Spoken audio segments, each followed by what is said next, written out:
예수님처럼 사고하기라는 새로운 시리즈로 여러분을 좀 만나 뵙게 됐습니다. 여러분, 우리가 사순절 그리고 부활절 그리고 이제 성령 강림주일 이렇게 이제 절기 설교를 제가 쭉 했는데요. 성령 강림주일을 지난 주일 설교를 했었고, 이제는 그 이전에 우리가 계속해서 말씀을 좀 묵상해왔던 누가복음으로 돌아가려고 합니다. 누가복음 여러분 기억하실지 모르겠습니다만은 누가복음 4장에 예수님께서 광야에 가셔서 시험 받으시는 장면 4차례에 걸쳐서 설교를 했습니다. 아련하시죠? 네. 했었나?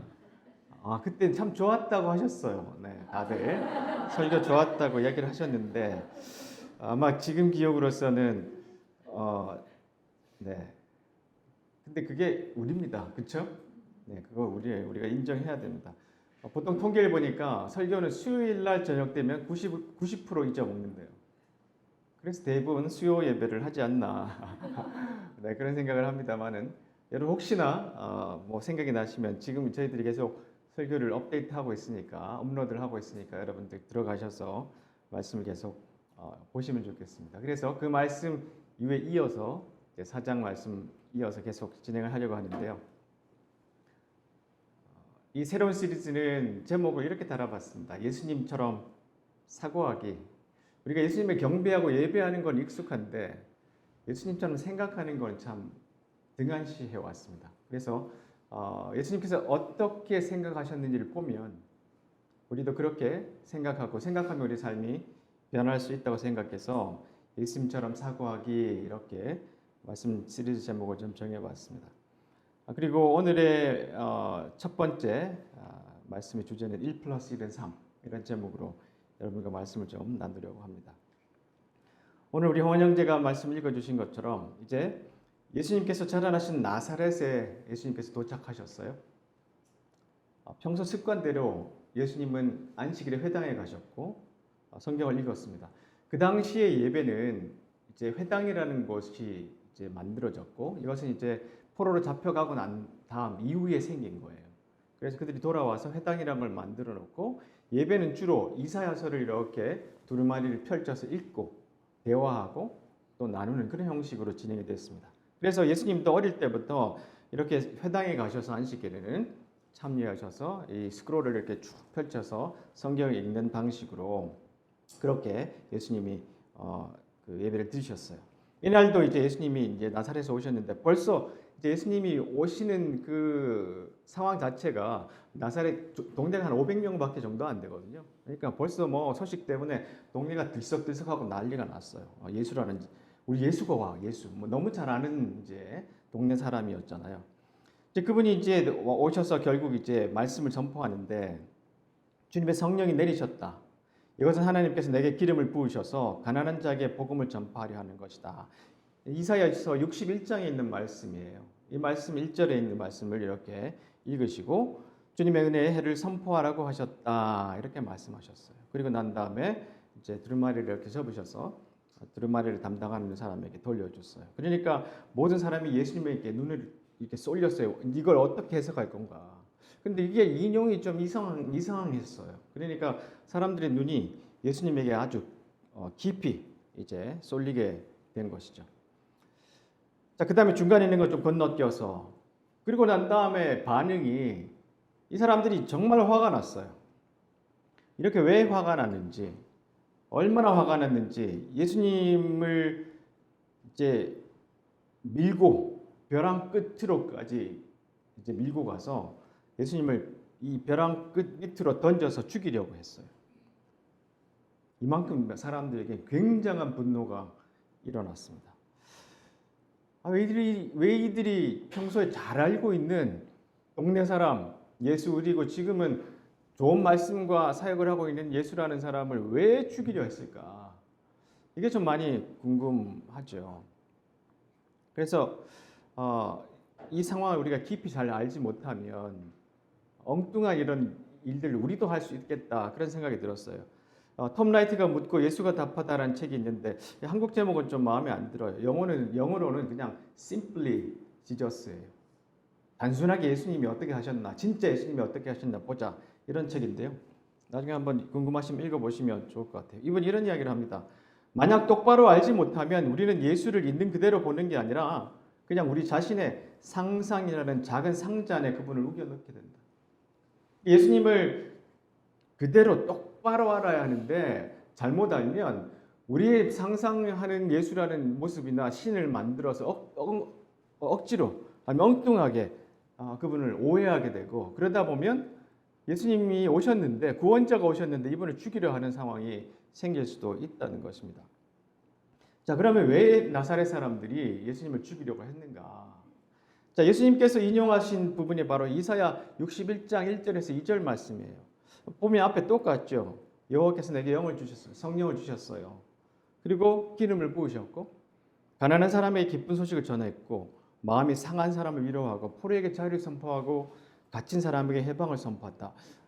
정말 좋은 말씀이잖아요. 그걸 인용을 하셨어요. 그리고 2절에 여호와께서 자비를 베푸실 때와 악한 백성을 심판하실 날을 선포하여 슬퍼하는 모든 사람을 위로하게 하셨다. 예수님이 이 2절을 바꾸셨어요.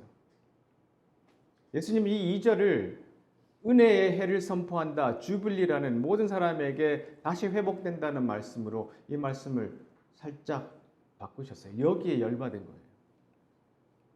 왜냐하면 이스라엘 백성들은 이제 하나님께서 직접 이 땅에 오셔서 우리에게 은혜를 주시고 역사하실 텐데 그건 우리에게만 해당돼. 우리에게는 하나님이 풍성한 은혜로 우리를 회복시키시고 우리를 해방케 하시고 우리를 잘 살게 하시고 모든 나라보다 더 우뚝 서게 하실 거야. 그래서 우리는 선민이야. 그래서 그날 하나님이 오시면 지금 이 고생과 억압과 이 폭압에 시달리는 것은 해방될 거고, 우리를 억압했고 폭압했던 이 모든 사람들은 심판의 날에 슬퍼하며 울 거야. 이 생각들을 이들이 가지고 있었던 거예요. 그러니까 이 신원의 날이라 그래요. 옛날 번역에 보면 신원의 날, 복수하는 날. 하나님께서 우리 대신해서 복수해 줄 거야. 근데 예수님이 그 복수라는 말을 빼시고 오히려 모든 사람에게 은혜를 하나님께서 주실 거야로 바꿨어요.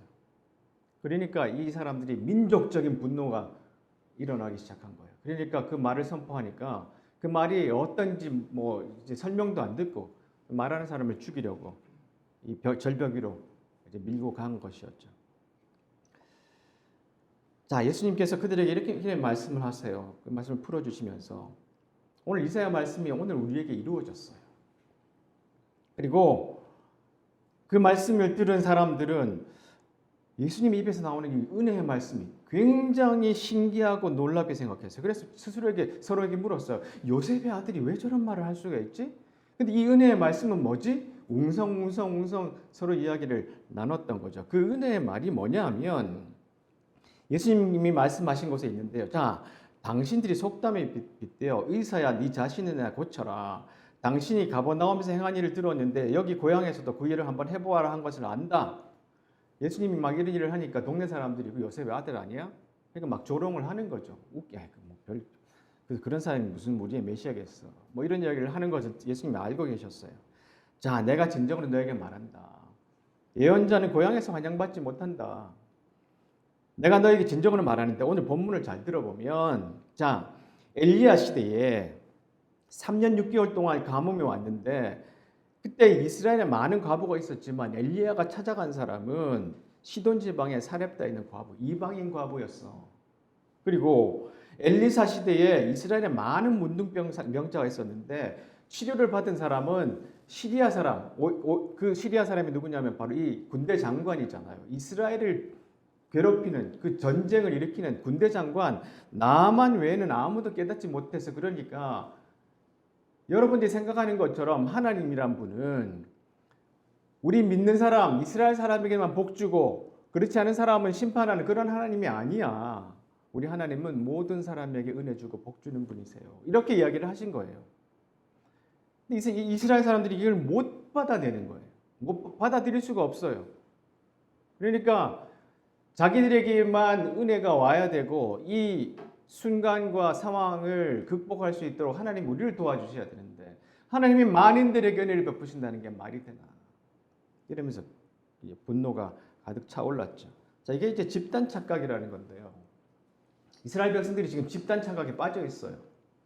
사회학자 윌리엄 아이작 토마스라는 그 도로시가 쓴 책에 그 토마스의 정리라는 그런 이제 그 이론이 있습니다. 여기 이런 이야기를 합니다.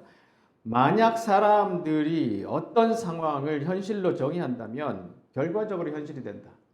이게 무슨 뜻이냐면, 자, 죽은 깨가 났고 한쪽 발로 콩콩거리며 뛰어다니는 사람들을 우리가 마녀라고 믿는다면, 이 이야기는 이제 옛날에 그 마녀 사냥할 때 사람들이 우리 동네에 저 사람 이상하게 걸어, 저 마녀야. 저 사람 이상하게 말해, 저 마녀야. 이런 식으로 이제 마녀 사냥을 했던 그 이야기를 하는 거예요. 그리고 코로나19 때 화장실 휴지가 남아있지 않게 될 거라고 우리가 믿는다면, 이거 우리나라 사정은 아니에요. 그렇죠? 여러분 뉴스에서 보셨어요? 미국의 코스코 같은데 막 화장지가 다 없어졌잖아요. 만약에 화장실 휴지가 남아나지 않게 될 것이라 우리가 믿는다면, 그러한 믿음에서 실질적인 근거가 있건 없건 상관없이 그러한 믿음에 따른 결과만큼은 현실이 될 수 있다. 이 말은 막 사람들이 가서 화장지를 다 사버리는 거예요. 그러니까 이게 사실이 아니더라도 사람들이 그걸 믿으면 그게 현실이 돼버려요. 이스라엘 백성들은 하나님께서 그들을 출애굽 시켜가지고 온 세상에 하나님의 정의와 사랑과 그 축복을 경험할 수 있는 축복의 통로로 세우셨잖아요.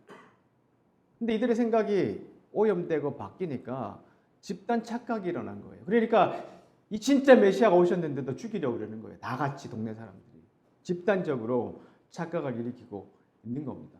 이 집단 착각이란 것은 우리 그 역사에 어마어마하게 많이 일어나요. 지금도 일어나고 있습니다.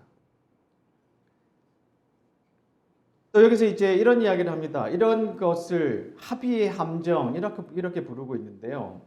집단 착각 중에 하나예요. 합의의 함정이라는 것이 뭐냐면, 이 거짓말이 아니라 침묵을 타고 오해의 먹구름이 우리 모두를 잠식할 때까지 퍼져나가는 것이다. 사람들이 이런 생각과 이야기들이 점점 더 나라에 퍼져나가요. 침묵의 합의는 극히 위험하다.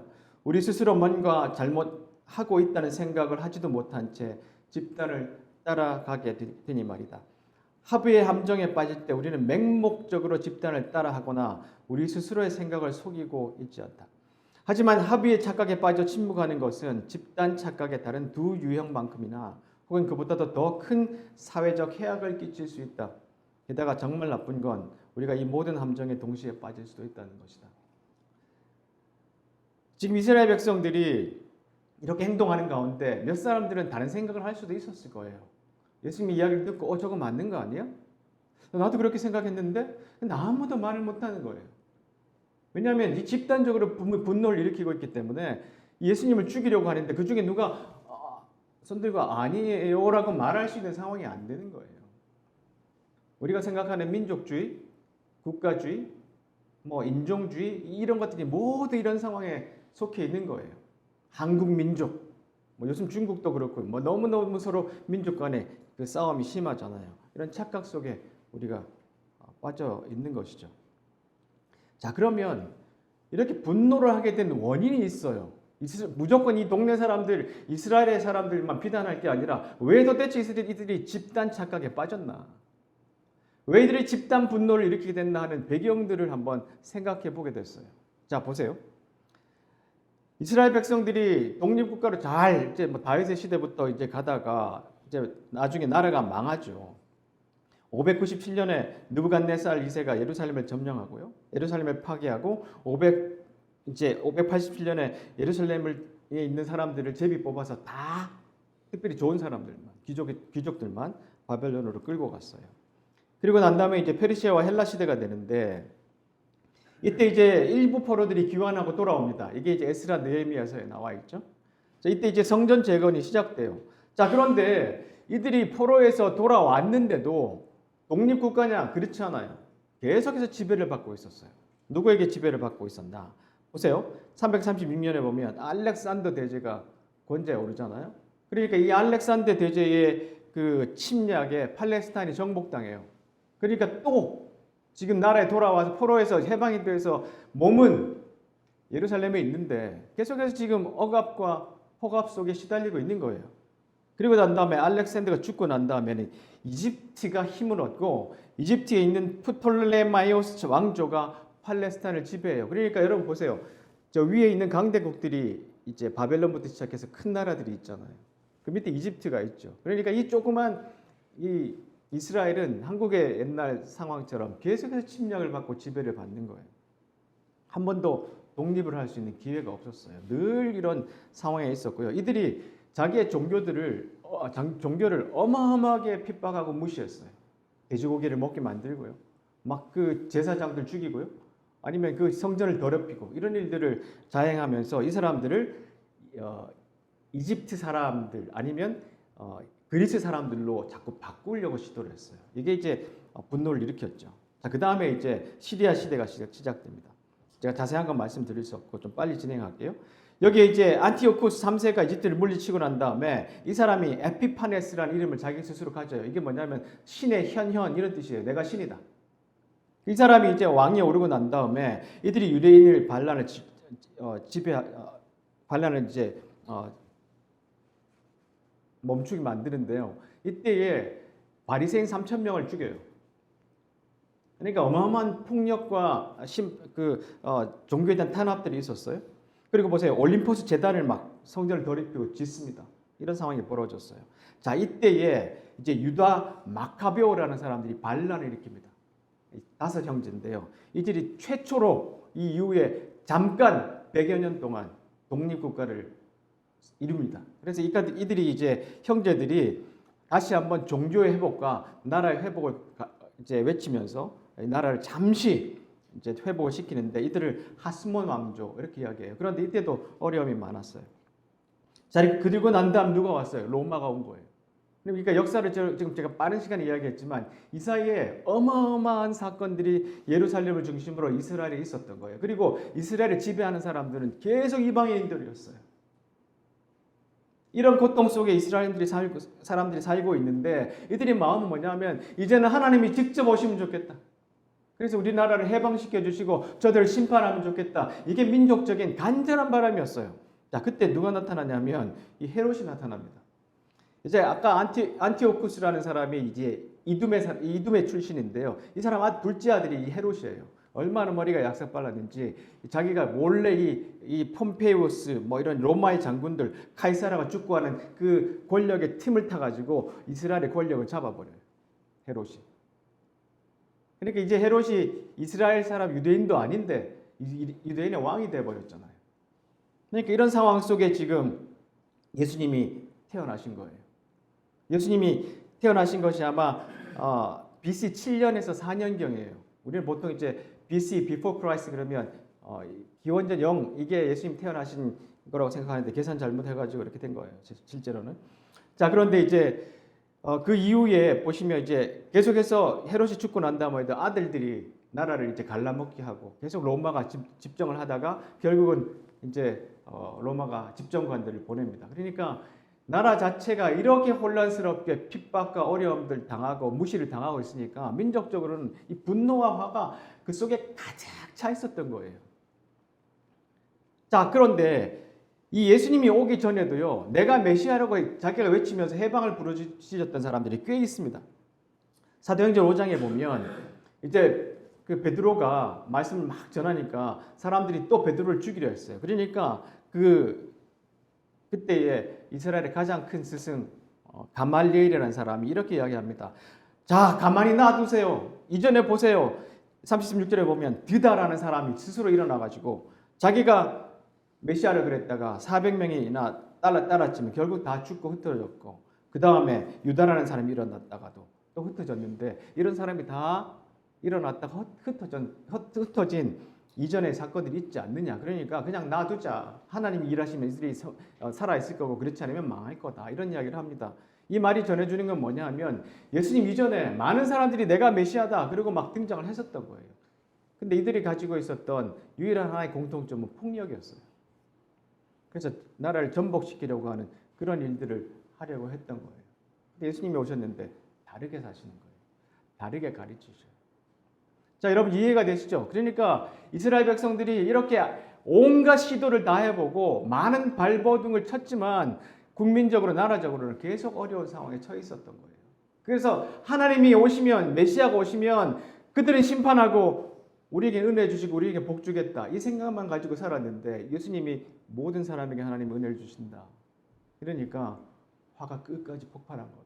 그러니까 그 말을 하시는 예수님을 죽이려고 했던 것입니다.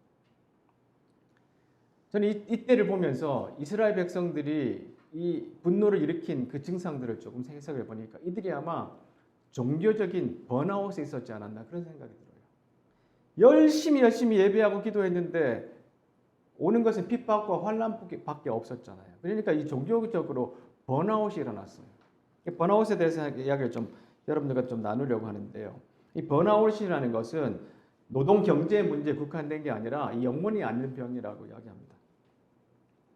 이 번아웃의 가장 큰 원인의 큰 부분이 사회적, 도덕적, 영적으로 충만한 삶으로 나아가는 확실한 방법이라는 우리의 믿음이다. 왜 번아웃이 생기냐면 보세요. 사회적, 도덕적, 영적으로 우리는 이런 삶을 살아야 돼라고 막 목표를 가지고 열심히 산 사람들이 번아웃이 와요. 대충 기쁘게 산 사람들은 번아웃이 안 옵니다. 번아웃이 왜 오느냐 하고 물어보니까 번아웃을 경험하는 사람들은 이상과 목표가 굉장히 높고 거기에 헌신적으로 살아가는 사람들이 번아웃이 온대요. 그러니까 이상이 높지 않고 열심히 안 살고 목표가 뚜렷하지 않으면 번아웃이 안 와요. 하여튼 근데 이스라엘 백성들이 이랬잖아요. 목표가 얼마나 뚜렷했어요. 이 땅 위에 하나님 나라를 세워야 된다. 우리는 모든 면에서 심지어 앉는 자리까지도 이게 거룩한지 아닌지 따져보는 민족이었잖아요. 그러니까 얼마나 피곤하겠어요. 근데도 우리는 계속 핍박받고 있어요. 그렇죠? 그러니까 이 표현 쓰면 아닙니다. 정말 죽겠는 거예요. 그렇죠? 그러니까 이게 번아웃이 온 거예요. 근데 앞에서 메시아라고 왔는데 계속 이상한 짓들만 하고 결국은 폭력 쓰다가 죽고 이러니까 종교적으로도 완전히 주저앉은 거예요. 그러니까 분노가 가득 찼어요. 자, 이 번아웃이 오면 어떤 일이 생기냐면 첫 번째는 소진이 일어납니다. 완전히 그냥 모든 것을 다 하기 싫어요. 그래서 그냥 하려고 해도 마음에 뭐가 동기가 일어나지 않아요. 그 다음에 나타나는 게 좀 위험한데 냉소주의예요. 냉소주의. 이거 또 누가 와봐야 뭐가 되겠냐? 또 뭐 해봐야 되겠냐? 내가 이거 한들 달라지겠냐? 남들이 뭐 하면 그거 안 돼. 내가 해봤어. 우리 교회도 그런 거 하잖아요. 우리 그거 다 해본 거야. 이게 냉소주의가 우리 속에 있어요. 그래서 여러분 냉소주의가 있으면 내가 번아웃을 겪고 있구나. 그렇게 진단하셔도 됩니다. 그 다음에 좌절이다. 완전 포기하게 돼요. 자, 이게 지금 이스라엘 백성들이 처한 상황인데 우리 개인도 마찬가지예요. 여러분들이 하나를 목표를 높이 놓고 이상을 가지고 열심히 뛰다가 정말 최선을 다했는데 참 안 되면 그때 소진이 와요. 근데 소진과 번아웃이 좀 다릅니다. 번아웃은 아무것도 하기 싫어요. 여행도 가기 싫고 운동도 하기 싫고 사람도 만나기 싫고 책도 읽기 싫고 아무것도 하기 싫어요. 최소한의 일만 하게 되는데 누가 어떤 말을 이야기합니다. 소진이라는 것은 만약에 우리가 달리기 하는 그 트레드밀이라고 하는 머신 뭐라고 하죠? 그걸 러닝머신. 소진이라는 것은 막 뛰다가 이제 힘이 다 빠졌어요. 그러면 멈춰야 돼요. 근데 이 번아웃은 뭐냐면 벌써 에너지는 다 빠졌는데 계속 뛰어야 돼요. 그러니까 계속 나가서 일을 해야 되는 거예요. 어쩔 수 없이. 이게 번아웃이 갖고 있는 아주 위험한 그런 순간들이에요. 자, 그리고 이 번아웃은 사람들이 서로 이야기를 잘 안 하기도 하고요. 홀로 괴로워하고 그래서 역경이 점점점 가중돼요. 이 현대인들이 많이 겪고 있는 것이 번아웃입니다. 그게 나라별로도 마찬가지고요. 개인도 마찬가지입니다. 자, 이 책을 쓴 조나단 말레식이라는 사람인데요. 이분이 교수였어요. 종신교수. 이제 교수직을 잘 따냈는데 이분이 번아웃이 돼가지고 종신교수를 그만둡니다. 그러면서 번아웃에 대한 책을 썼는데 정말 잘 썼어요. 중간에 좀 지루합니다만 하여튼 번아웃에서 이분이 이런 이야기를 합니다. 개인에 대해서 탓을 해는 안 된다. 이 개인은 사회적 문제다.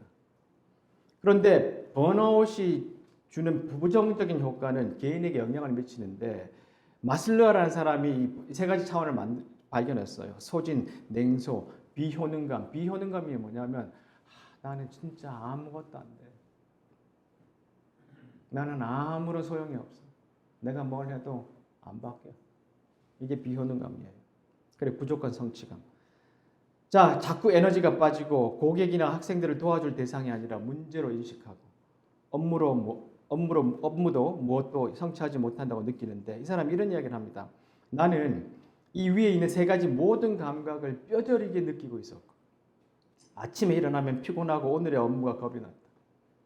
나에게 관심도 없어 보이는 학생들이나 행정 직원에 대한 좌절감을 숨기느라 애썼다. 또 나의 노력과 재능이 결국 아무것도 아니라는 생각이 들었다. 학생들은 배울 의지가 없었다. 내가 하는 일은 죄다 헛수고였다. 이분이 교수가 되기 위해서 정말 많은 노력을 했어요. 그리고 교수가 돼서 꿈은 학생들과 둘러앉아서 대화하고 이야기 나누면서 지식을 쌓아가는 건데 수업하니까 다 자는 거예요. 그리고 숙제를 줬는데 엉망이에요. 그리고 다 베꼈어요. 다 표절을 해왔어요. 그러니까 막 이 분노가 마음속에 막 생겼어요. 그 나중에 성적을 D를 줬는데 또 난리가 난 거예요. 근데 그것만 있는 것이 아니라 학교에는 행정 업무가 너무 많아요. 그러니까 점점 자기 이상을 높이 잡았다가 실망하고 나중에 번아웃이 온 거예요. 그러니까 보세요. 나에게 아무 관심도 보이는 학생, 좌절감을 숨기느라 애쓰고 이러다가 나중에는 종신교수직을 사임해요. 그 얼마나 얻기 어려운 직업이에요. 자리예요. 자, 그런데 이 사람이 이제 그러면서 이 시대의 번아웃이 뭔가를 깊이 탐구하기 시작했어요. 근데 사실 이 사람이 이런 경험들을 하면서 있었던 것이 이 사람에게 축복이었고 또 우리에겐 축복인 것 같아요. 이런 책을 우리가 대면할 수 있으니까. 자, 여러분은 어떠신가요? 여러분 혹시 이 증상들이 여러분들에게 있어요? 저한테도 굉장히 심하게 왔습니다. 옛날에 제가 가끔씩 저 슬럼프입니다. 그러면 사람들이 웃으면서 목사님 이겨내시겠죠? 이렇게 웃으면서 이야기하시는 분들이 계셨어요. 정말로 심했어요. 저도 그랬잖아요. 좋은 교회 만들어 보겠다. 그리고 막 뭐 새로 나와가지고 뭘 하면서 바닥부터 시작해서 대학로 가서 마당 쓸고 막 어마어마하게 했잖아요. 근데 이게 이상이 높았잖아요. 근데 어느 순간에 이렇게 번아웃이 오는데 나는 아무것도 안 되는구나. 이런 생각들이 마음속에 막 자라나기 시작하는데 이게 감당이 안 돼요. 이게 깊은 번아웃으로 찾아오면 그때 우리 가정은 또 미국에 있어요. 이런 상황들을 경험하는데 정말로 힘들었어요. 빠져나오는. 자, 이런 일들을 우리가 경험을 하고 있습니다. 그러다 보니까 이런 경험이 우리에게 참 많은 어려움들을 우리에게 줘요. 그래서 여기는 우리가 또 이겨나올 수 있고 빠져나와야 되는데 이게 개인적으로는 힘들어요. 그래서 우리가 공동체가 있는 겁니다. 그래서 이 책에서 이분이 나중에 이야기하기를 아주 그 수도원에 대한 이야기를 합니다. 제가 설교기로 다 말씀을 못 드리겠습니다만은 거기에 이제 앤 헬렌 피터슨이라는 사람의 그 교수의 말을 인용하는데요. 번아웃을 소진 이상의 의미가 있는데 아까 말씀드렸습니다만 소진은 너는 나아가지 못하는 지점까지 나아가는 것을 뜻하고 번아웃은 그 지점에 도달했음에도 몇 주 몇 년 동안 계속해서 그 너머로 밀어붙이는 것을 뜻한다. 토요일 밤 11시가 됐는데 설교가 준비가 안 됐어요.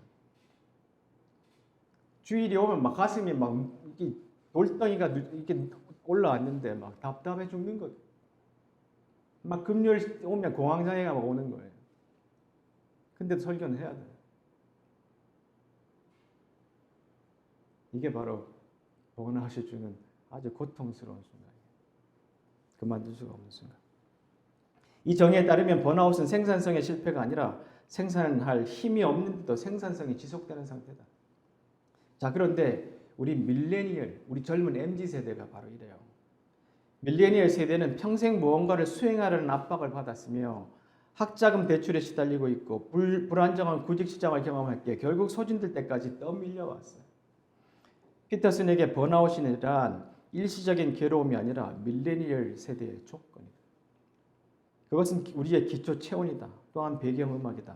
그것이 우리의 현실이다. 우리의 삶이다. 우리 청년들 여기 있잖아요. 아까도 우리 윤희자매가 목사님 오늘 실습이 없는 시간이에요. 그래서 왔대요. 계속 달려요.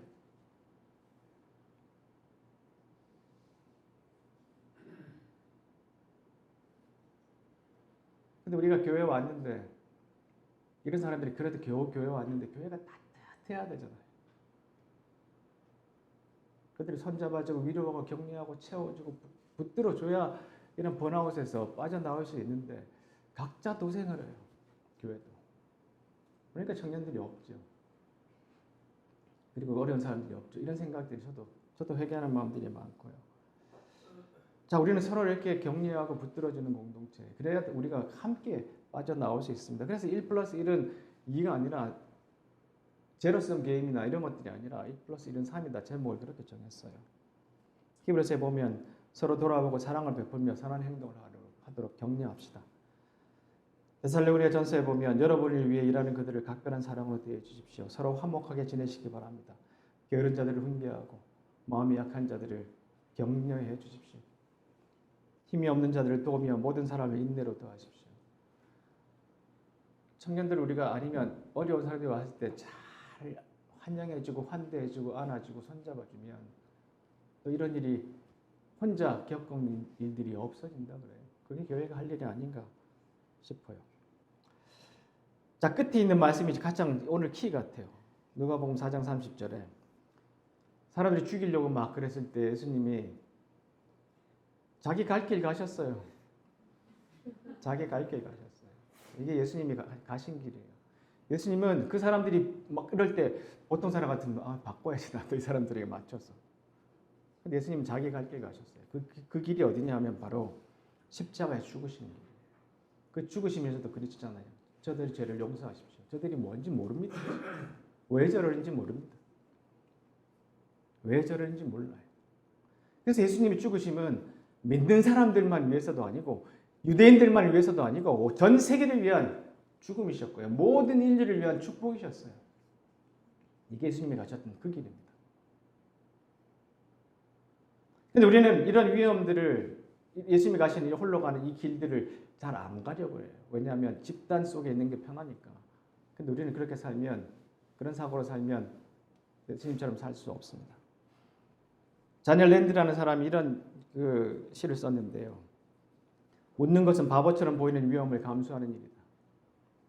우는 것은 감성적으로 보이는 위험을 감수하는 일이다.